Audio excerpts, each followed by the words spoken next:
നമുക്ക് മാങ്ങ കൊണ്ട് എളുപ്പത്തിൽ വായിലരിയുന്നൊരു പുഡിംഗ് ഉണ്ടാക്കാം. അതിനായി ഒരു പഴുത്ത മാങ്ങ എടുത്ത് ഇതുപോലെ തൊലി കളഞ്ഞെടുക്കണം. എന്നിട്ട് അതിനെ ചെറിയ ചെറിയ കഷ്ണങ്ങളാക്കി എടുക്കാം. ഞാനിവിടെ ഒരു 5-6 മാങ്ങയാണ് എടുത്തിട്ടുള്ളത്. മാങ്ങ കൂടുതലെടുത്താൽ നല്ല ടേസ്റ്റും ഉണ്ടാകും. അങ്ങനെ കട്ട് ചെയ്തതെല്ലാം ഞാൻ മിക്സിയുടെ ജാറിലോട്ട് ഇട്ട് കൊടുത്ത് നന്നായി ഒന്ന് അരച്ചെടുക്കുന്നുണ്ട്. ഇത് അരച്ചെടുക്കുമ്പോൾ ഒരു തുള്ളി പോലും വെള്ളം ചേർക്കാൻ പാടില്ല. മാങ്ങയിലോട്ട് വെള്ളം ചേർത്താൽ ടേസ്റ്റ് ഉണ്ടാവില്ല. അപ്പോൾ ഇത് നമുക്ക് നന്നായി അരച്ച് കിട്ടിയിട്ടുണ്ട്. ഇനി കുറച്ച് പാലെടുത്ത് തിളക്കാൻ വെച്ച് അതിലോട്ട് ഏലക്ക പൊടിച്ചതും മിൽക്ക് മെയ്ഡും ഒഴിച്ചു കൊടുക്കാം. ഇനി ഇതൊന്ന് മിക്സ് ചെയ്തതിന് ശേഷം നമ്മൾ നേരത്തെ അരച്ച് വെച്ച മാങ്ങ ഇതിലോട്ട് ഒഴിച്ചു കൊടുക്കണം. എന്നിട്ട് വീണ്ടും നന്നായി ഒന്ന് ഇളക്കി കൊടുക്കണേ. ഇതിപ്പോൾ നല്ല കട്ടിയായി ഇതുപോലെ ആയി കിട്ടിയതിന് ശേഷം ഇത് മാറ്റി വെക്കാം.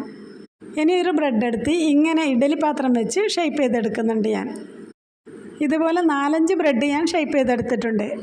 നേരത്തെ അടിച്ചു വെച്ച മാങ്ങയിൽ നിന്ന് ഞാൻ കുറച്ച് മാറ്റി വെച്ചിട്ടുണ്ടായിരുന്നു. അതിലോട്ട് കുറച്ച് പാൽപ്പൊടിയും മുന്തിരിയും ഇട്ട് കൊടുത്ത് മിക്സ് ചെയ്ത് കൊടുക്കണം.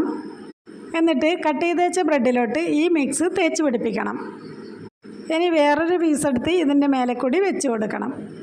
എന്നിട്ട് ഇതേപോലെ ഒന്ന് ചെറുതായി പ്രസ് ചെയ്ത് കൊടുക്കണേ. ഞാനെടുത്ത മാങ്ങയ്ക്ക് നല്ല മധുരം ഉള്ളതുകൊണ്ട് ഇതിൽ പഞ്ചസാരയൊന്നും ഞാൻ ചേർത്തില്ല. ഇങ്ങനെ ഞാൻ എല്ലാത്തിനും തേച്ച് പിടിപ്പിച്ചിട്ടുണ്ട്.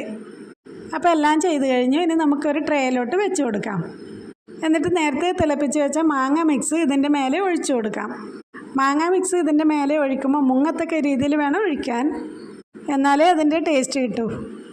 ഞാൻ ഇതിൻ്റെ മേലെ ഈത്തപ്പഴവും മുന്തിരിയും ഡെക്കറേഷന് വേണ്ടി ഇട്ട് കൊടുത്തിട്ടുണ്ട്. അതാകുമ്പോൾ ഇതിൽ കടിക്കാൻ കിട്ടുമ്പോൾ നല്ല ടേസ്റ്റും ഉണ്ട്.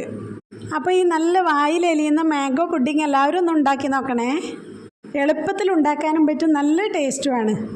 ഇനി ഈ വീഡിയോ ഇഷ്ടപ്പെട്ടാൽ ചാനൽ സബ്സ്ക്രൈബ് ചെയ്ത് ഒപ്പം ലൈക്കും ഷെയറും ചെയ്ത് നമ്മളെ സപ്പോർട്ട് ചെയ്യാൻ മറക്കല്ലേ.